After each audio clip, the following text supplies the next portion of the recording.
आज हम लोग कंपाउंड इंटरेस्ट के सीरीज को आगे बढ़ा रहे हैं और ये हमारे सीरीज का दूसरा दिन है। तो चलिए सवाल देखते हैं।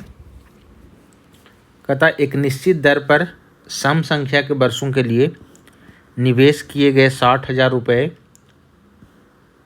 वार्षिक चक्रवृद्धि पर बढ़कर 63,654 रुपये हो जाते हैं। आपका देखिए, आपके पास पैसा कितना था? आप कहेंगे 60,000 था, और आपका हो कितना गया? 63,654 हो गया। ठीक है, 60,000 आपका था और आपका बढ़ करके कितना हो गया था? 654 हो गया। अब आपको कह रहा है कि यदि यह राशि आधी अवधि के लिए निवेश की जाती, आधी अवधि के लिए मतलब पहले ये राशि जो है अगर 4 साल के लिए निवेश किया होगा तो अब 2 साल के लिए निवेश किया जाएगा। अगर पहले ये राशि मान लेते हैं 2 साल के लिए निवेश किया गया होगा तो अब 1 साल के लिए निवेश किया जाएगा। पहले ये राशि मान लेते हैं कि T साल के लिए निवेश किया होगा तो अभी आधी अवधि के लिए मतलब T/2 समय के लिए निवेश किया जाएगा। ठीक है, टाइम को आपको आधा कर देना है, जितना भी टाइम है उसका आधा कर देना है, पर आपको टाइम पता ही नहीं है। बस आपको इतना ही पता है कि आपके पास 60,000 था और वो राशि बढ़ करके 63,654 हो गया है। आप कह रहा है कि अगर टाइम हम आधा कर दें, मतलब मान लेते हैं कि पहले टाइम T था तो अभी आपका टाइम क्या है? T/2 है, यानी टाइम को हम क्या कर दें? आधा कर दें। तो कह रहा है यह राशि बढ़कर कितना हो जाएगा आधा टाइम में? तो सबसे पहले देखते हैं, यहाँ पे देखिए ये राशि क्या हो गया? 60,000 से 63,654 हो गया। पहले हम 6 से इसको काट लेते हैं। 6 से काटेंगे आपका 1, 6 6 का 36 और 6 9 54। आप देखिए ये 1 पे 4 जीरो है, हम इसको 100 का होल स्क्वायर बोल सकते हैं। 1 पे 4 जीरो मतलब क्या होता है? 100 का होल स्क्वायर। ये क्या है? लास्ट में 9 है, इसका मतलब ये 100 के आसपास 103 का होल स्क्वायर होगा। अब कैसे पता करते हैं 100 के आसपास का होल स्क्वायर कैसे निकालते हैं? 100 के आसपास का स्क्वायर कैसे निकालते हैं? यहाँ देखिए, अगर हमको मान लेते हैं कि 102 का स्क्वायर निकालना है, 100 के आसपास कोई भी नंबर हो, चाहे 100 से बड़ा हो या छोटा हो, तो सबसे पहले ये देखेंगे कि 100 से कितना ज़्यादा या कम है, तो हम कहेंगे ये 2 ज़्यादा है। तो अगर 2 ज़्यादा है तो 2 का स्क्वायर करेंगे, 2 का स्क्वायर कितना होगा? 4। हमेशा 2 अंक लिखना है, 1 अंक नहीं, 2 अंक लिखना है। अगर 1 अंक आ रहा है तो एक जीरो ला के 2 अंक बना दीजिए, और इसी 102 में ये 2 को जोड़ देना है। तो 102 में 2 जोड़ेंगे तो कितना हो जाएगा? 104। यानी 102 का स्क्वायर क्या हो गया? 10404। अगर हमको 103 का स्क्वायर निकालना है तो 100 से कितना ज़्यादा है? 3, तो 3 का स्क्वायर कर लेंगे। 3 का स्क्वायर कितना आएगा? 9। 1 अंक है इसलिए जीरो ला के 2 बना दिए। ठीक है, हमेशा 2 अंक बना के रखना है। उसके बाद क्या करना है? 103 में 3 जोड़ देंगे यानी 106। यही आपका क्या हो गया? 100 के आसपास का स्क्वायर हो गया। अगर हमको मान लेते हैं कि 105 का स्क्वायर निकालना है, 100 से कितना ज़्यादा है? 5 ज़्यादा है, तो 5 का स्क्वायर 25। ये ऑलरेडी 2 अंक का है, तो जीरो लगाने की ज़रूरत नहीं है। अब क्या करना है? इन दोनों को जोड़ देना है। तो 105 और 5, 105 और 5 क्या हो जाएगा? 110। यही आपका क्या हो गया? 100 के आसपास का स्क्वायर निकालने के लिए। अगर 100 से कोई नंबर छोटा होता, बाय द वे मान लेते हैं कि आपका 94 होता, तो हम देखते हैं कि 100 से कितना कम है। 100 से कितना कम है? तो हम कहेंगे कि 6 कम है। तो 6 कम है तो 6 का स्क्वायर क्या हो जाएगा? 36। अब 6 कम है तो 6 घटा लेते हैं, तो 94 - 6 कितना हो जाएगा? 88। ठीक है, तो इसका स्क्वायर क्या हो जाएगा? 8836। तो 100 के आसपास का कोई भी नंबर आपका है तो उसका स्क्वायर निकालने का ये तरीका है। चलिए, तो अभी हम लोग देख रहे थे क्या कि 103 का स्क्वायर आपका 10609 आ रहा था। अब उसके बाद देखिए, मान लेते हैं कि ये T टाइम के लिए, हमको पता नहीं है कितना टाइम के लिए, मान लेते हैं T टाइम के लिए। अभी हमको टाइम क्या चाहिए? टाइम को हमको आधा कर देना है। क्वेश्चन में क्या कर रहा है कि राशि आधी अवधि के लिए निवेश की जाती, आधा अवधि के लिए, यानी पहले जितना अवधि था उससे आधा। तो आपको पता है, अभी आपको बताए थे कि कोई राशि मान लेते हैं 100 से आपका 144 हो गया। इसके पहले वाले वीडियो में बताए थे हम, जो डे 1 था हमारे सीरीज का, उसमें बताया गया था कि अगर मान लेते हैं कि 2 साल का है और हमको 1 साल पे आना है, 2 साल से हमको कहाँ आना है? 1 साल पे आना है। तो 2 से 1 पे आना है, यानी 1/2 करना है। 1/2, 2 का 1/2 1 आएगा। तो क्या करना है? इसका अंडर रूट निकालना है, यानी 10 से क्या हो जाएगा? 12। 10 से क्या हो जाएगा? 12। अगर मान लेते हैं कि मेरा 1000 हो जाता 1331 3 साल में, हमको कहा था कि 1 साल का बताइए, तो 1 साल को बताइए, तो अगर 3 से 1 पे आ रहे हैं मतलब 1/3 कर रहे हैं, तो 1/3 कर रहे हैं तो इधर क्यूब रूट होगा, इधर क्यूब रूट होगा। तो 1000 का क्यूब रूट 10 और 1331 का क्यूब रूट 11। अगर मान लेते हैं कि हमको 1 साल का पता है, हमको 2 साल का निकालना है, यानी हम टाइम को डबल कर रहे हैं, तो यहाँ स्क्वायर होगा, यानी 10 का स्क्वायर 100 और 11 का स्क्वायर 1331। ठीक है। अगर 3 गुना करना होता, मतलब टाइम को हम 3 गुना कर दिए, 22 से 3y कर दिए, 3 गुना कर दिए, तो यहाँ क्यूब होगा, 10 का क्यूब 1000 और 11 का क्यूब 1331। ठीक है, ये आपको ध्यान में रखना है कि आपका ये कॉन्सेप्ट आपका डे 1 जो सीरीज का था उसमें भी 2-3 जगह यूज़ हुआ था और ये बहुत सारे क्वेश्चंस में यूज़ होता है। तो यहाँ देखिए, अगर टाइम आधा किया तो क्या हो जाएगा, ये अंडर रूट करना होगा, तो अंडर रूट करने का क्या आ जाएगा, 100 आ जाएगा और 103 आ जाएगा। यानी कहने का मतलब ये है कि जैसे ही टाइम आधा किए तो जो 100 जो राशि था वो कितना हो गया, 103 हो गया। अभी मेरे को दिया है कि मेरे पास राशि कितना था, 60,000 था। राशि हमारे पास कितना है, 60,000 है। तो 60,000 किसका वैल्यू है, 100 का वैल्यू है, और बढ़ के कितना हो गया, 103। तो 103 का निकालना है हमको। ठीक है, तो 100 का वैल्यू अपने पास कितना है, 60,000 है, डबल इस डबल कट जाएगा, 103 का वैल्यू निकालना है। 600 गुना 103, 0 0, 600 कितना हो जाएगा, 18। ठीक है, तो आपका आंसर आ जाएगा 618 00। चलिए अगला सवाल की तरफ चलते हैं।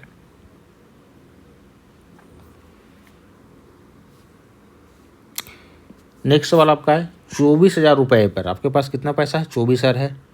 8% प्रति वर्ष तथा 10% प्रति वर्ष की दर से वार्षिक चक्रवृद्धि पर 2 लगातार वर्ष का ब्याज बताइए। एक इंटरेस्ट है आपका 8% और एक है आपका 10%, यानी पहला साल आप 8% ब्याज ले रहे हैं और अगला साल आप कितना ब्याज ले रहे हैं, 10% ब्याज ले रहे हैं। तो हमसे पूछ रहा है क्या कि ब्याज बताइए। चलिए इसका देखिए तरीका क्या है। पहले आपका क्या था, 8% ब्याज ले रहे हैं, मतलब कोई राशि अगर 100 होगा, कोई राशि अगर 100 होगा तो 8% ब्याज पे कितना हो जाएगा वो, अगर कोई राशि 100 रहेगा तो 8% ब्याज पर 108 हो जाएगा, इसमें कोई दिक्कत नहीं है। यानी काटेंगे तो 2500 100 और 2700 108, 2500 100 2700 108, यानी 25 से 27 हो जाएगा। और 10% जब ब्याज लेंगे तो जो राशि 100 था वो कितना हो जाएगा, 110, मतलब क्या हो जाएगा, 10 से 11 हो जाएगा, 10 से 11 हो जाएगा। अब चलिए यहाँ पे देखिए, आपका ये आपका प्रिंसिपल है और ये आपका क्या है, अमाउंट है। आपके पास 25 था जो 27 बन गया और 10 था जो 11 बन गया। तो यहाँ देखिए 25 में 10 से गुना करेंगे कितना आएगा, 250, यानी प्रिंसिपल आपका आ गया कितना, 250। अमाउंट कितना आ जाएगा, 11 7 77, 7 11 दूना 22 7 29, यानी कितना आ जाएगा, 297। तो हम इन्वेस्ट किए 250 और मेरा हो गया कितना, 297। तो कितना मेरे को ब्याज मिला, तो आप कहेंगे 47, 7 और 9 में से 5 गया तो 4। 250 था वो 297 बन गया, 297 में से 250 घटा देंगे, ब्याज निकल जाएगा। तो ब्याज आपका कितना आ गया, 47। अभी यहाँ देखिए आपको ब्याज ही निकालना था। रुपया कितना है,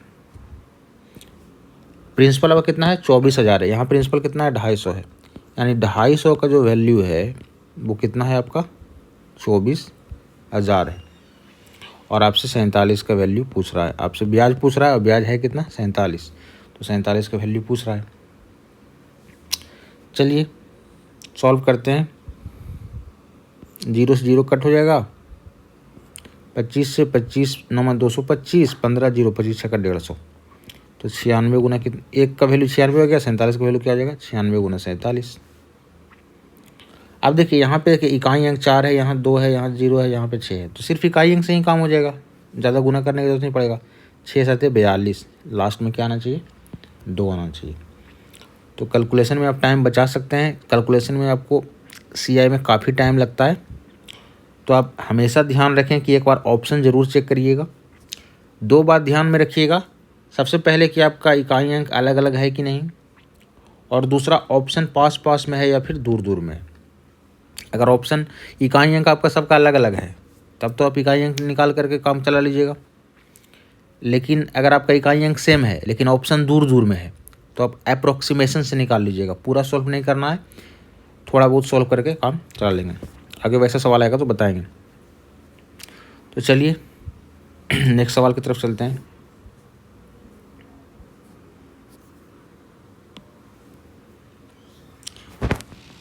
कोई राशि चक्रवृद्धि ब्याज की दर से 10 बरस में तिगुना हो जाता है।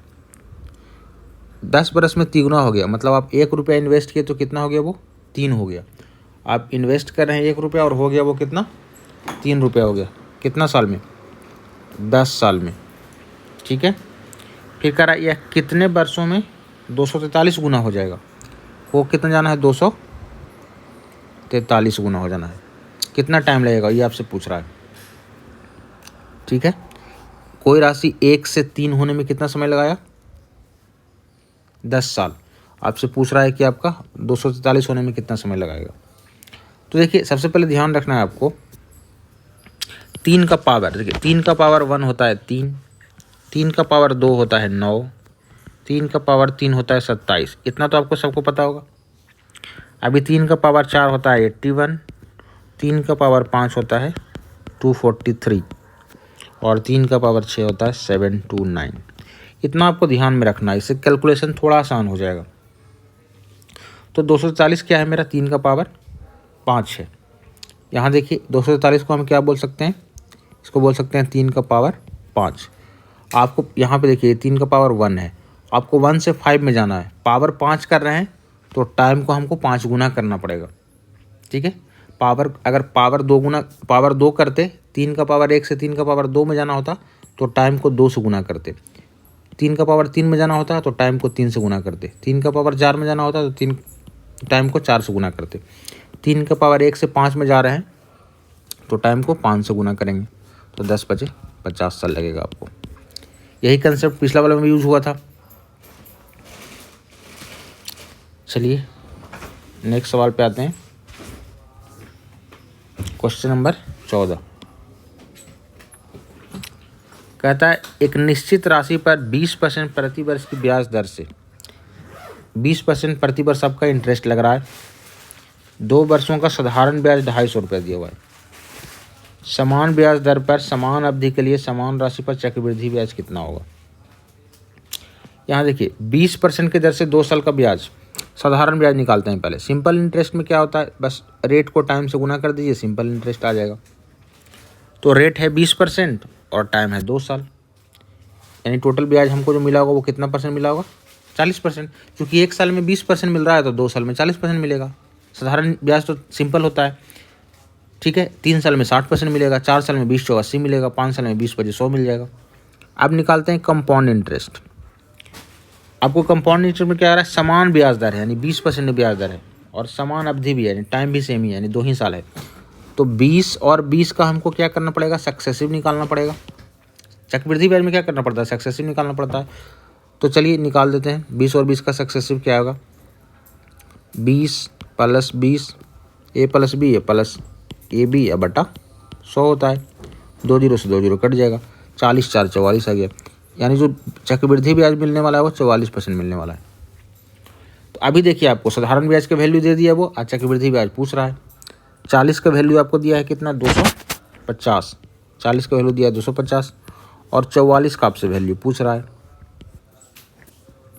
1 जीरो से 1 जीरो कट जाएगा। अभी देखिए 1 का वैल्यू कितना हो गया, 25/4। तो 44 का वैल्यू कितना हो जाएगा, गुना 44। ठीक है, नेक्स्ट सवाल पे आते हैं।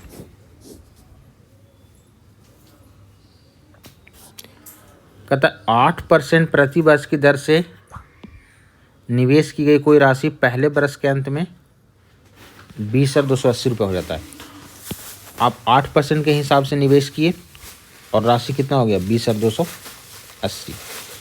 जब ब्याज चक्रवृद्धि अर्धवार्षिक हो, यानी ब्याज जो आपका है अर्धवार्षिक है। अर्धवार्षिक मतलब हर 6 महीने में ब्याज लग रहा है, हर 6 महीने में आपको ब्याज लग रहा है। तो हर 6 महीने में ब्याज लगता है तो 8% की दर से कोई राशि 1 साल में, पहले वर्ष के अंत में यानी 1 साल में 20,000 हो जा रहा है। फिर कहता है इस राशि पर पहले की तुलना में ब्याज को दोगुनी दर से इतना वर्षों का साधारण ब्याज क्या होगा। चलिए सबसे पहले यहाँ ध्यान दीजिए, चक्रवृद्धि अर्धवार्षिक है तो एक साल में कितना, 2 बार ब्याज लगेगा। अर्धवार्षिक है तो एक साल में कितना बार ब्याज लगेगा, 6 महीना में एक बार और 6 महीना में एक बार। अब देखिए रेट ऑफ इंटरेस्ट 8% है, तो 12 महीना में 12 मंथ में जब हमको 8% इंटरेस्ट लग रहा है, हमको 6 महीना कहीं चाहिए, तो 6 महीना अर्धवार्षिक है ब्याज, तो 6 महीना में 4% लगेगा। टाइम आधा हो गया तो इंटरेस्ट भी आधा हो जाएगा, यानी हर 6 महीने में हमको कितना कितना परसेंट इंटरेस्ट देना होगा, 4% देना पड़ेगा। ठीक है, 12 महीना में चूँकि हम 8% इंटरेस्ट ले रहे थे, अभी हम ब्याज को अर्धवार्षिक कर दिए। अर्धवार्षिक मतलब हर 6 महीने में ब्याज लेंगे, तो रेट भी क्या हो जाएगा मेरा, आधा हो जाएगा। तो रेट आपका आधा हो गया। अब चूँकि आपका CI है तो आपका CI में क्या होता है, CI में आपका इसका सक्सेसिव निकालना पड़ता है, ये भी फॉर्मूला से 4 + 4 + 4 × 4/4, 4 × 4/100 क्या आएगा, 4 4 8 और 4 4 16, यानी आप CI निकाल दिए कितना, 8.16। उसके बाद देखिए हमको SI निकालना है,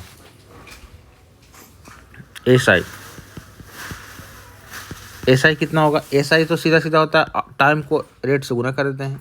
SI बराबर क्या होता है, RT। तो कह रहा है क्या, इस राशि पर पहले की तुलना में ब्याज की दुगनी दर से, तो पहले ब्याज कितना लग रहा था, 8%, ये 4% मत समझिएगा, ये तो अर्धवार्षिक होने के कारण वो 8/4 में बदल गया, पर एक्चुअल जो रेट है वो कितना है, 8% है। अगर ये अर्धवार्षिक नहीं होता तो ये 8% ही रह जाता। ठीक है, तो एक्चुअल रेट मेरा 8% ही है, ये 4% इसलिए हुआ है क्योंकि आपका अर्धवार्षिक है। ठीक है, तो 4% सॉरी 8% आपका पहले रेट था, बाद में क्या दुगुना कर दिया, तो 8 × 16, 8 गुना क्या हो गया, 16 हो गया। अभी देखिए टाइम कितना है आपका, टाइम आपका है 4×3/5, यानी 20 + 3 यानी 23/5, तो आपका सिंपल इंटरेस्ट हो गया 16 × 23/5।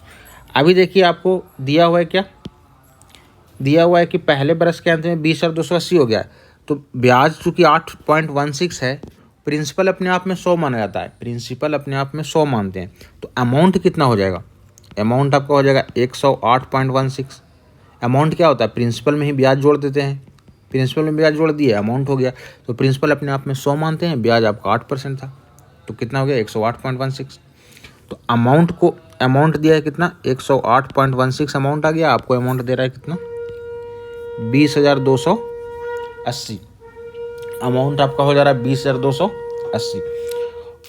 चलिए, तो अमाउंट को अमाउंट से कंपेयर कर दिया, हमको साधारण ब्याज निकालना था, मतलब इसका वैल्यू निकालना है, यानी निकालना है किसका वैल्यू, 16 × 23/5 का वैल्यू निकालना है। तो पहले यहाँ से एक का वैल्यू निकालते हैं, 20,280 बटा 108.16 गुना 16 गुना 23/5। अब चलिए इसको सॉल्व नहीं करेंगे क्योंकि सॉल्व करने से काफ़ी डिफिकल्ट हो जाएगा ये। सबसे पहले देखिए यहाँ पे देखिए एक नंबर आ रहा है 23। ठीक है, तो ये जो नंबर निकल के आएगा वो 23 का ही मल्टीपल होगा, 23 का मल्टीपल होगा। तो 23 का मल्टीपल कौन सा है, यहाँ देखिए 135 नहीं है, 23 × 138 ये है, 142 नहीं है, 145 नहीं है, तो आपका एक ही ऑप्शन बच गया। तो इतना ज़्यादा हमको कैलकुलेट करने का ज़रूरत नहीं है, डायरेक्ट ही हम। लेकिन अगर किसी को अभी आप सीख रहे हैं, कैलकुलेशन आपको करना है, तो ध्यान दीजिए, आंसर निकल गया मेरा, क्योंकि 23 का मल्टीपल एक ही ऑप्शन है। तो एग्ज़ाम में हमेशा ऐसा ही अप्रोच रखना है। और यहाँ तक कि एग्ज़ाम में कभी कभार आपको क्या करना है, इतना सॉल्व करने के बजाय आप यहाँ पे देखिए, जैसे ही देखिए कि आपका टाइम क्या है, 23/5 है। जब टाइम 23/5 है तो ब्याज क्या होगा, कोई भी मूलधन निकल के आएगा, कुछ भी निकल के आएगा, लेकिन उसमें लास्ट में 23/5 से गुना तो होगा ही, क्योंकि साधारण ब्याज है तो रेट और टाइम से तो गुना होगा ही, तो 23 का मल्टीपल होना ही चाहिए। तो 23 का मल्टीपल 138 है, तो इतना सॉल्व करने का भी ज़रूरत नहीं है, लेकिन ये आपको धीरे धीरे प्रैक्टिस से आएगा। फिलहाल अगर इसको आपको सॉल्व करना है तो यहाँ से क्या करेंगे, दशमलव हटाएंगे और यहाँ पे 00 लगा देंगे। अभी देखिए 16 से काटते हैं, 16 से 96 और 12 1, 16 से बलोतल से 9 6, 16 से 96, 16 से कट गया। अभी उसके बाद 13 से काट के देखते हैं, 13 × 5 = 65, 13 दूना 26, 13 एक बार में 7 2, 13 × 5 = 65, 7 8 13 6 78 0, 26 दूना 52, 26 6 156 होता है, 2 से 30। यानी अब 5 से 5 6 का 30, यानी 23 गुना 6 138 पर डबल जीरो। ये आपका आंसर हो गया।